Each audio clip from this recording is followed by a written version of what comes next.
Hi! In front of me is Lenovo Tab E10 and today I would like to show you how you can resize font. Begin by going into Devices Settings and tapping on Display section right away.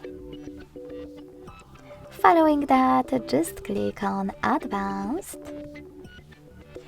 and select font size. Lastly, operate this slider in order to adjust it and check out Preview on the left. When you finished, just go back.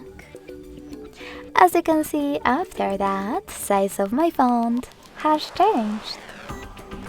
Thanks so much for watching. If you enjoyed this video, don't forget to leave a like, comment and subscribe.